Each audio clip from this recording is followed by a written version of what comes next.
রাস্তা বন্ধ করে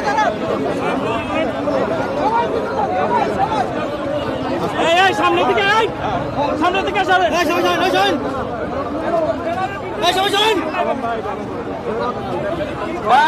জায়গাটা ফেরি করে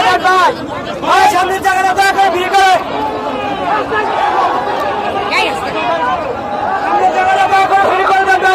সামনের জায়গাটা ফেরি করে সামনের জায়গা ফেরি করে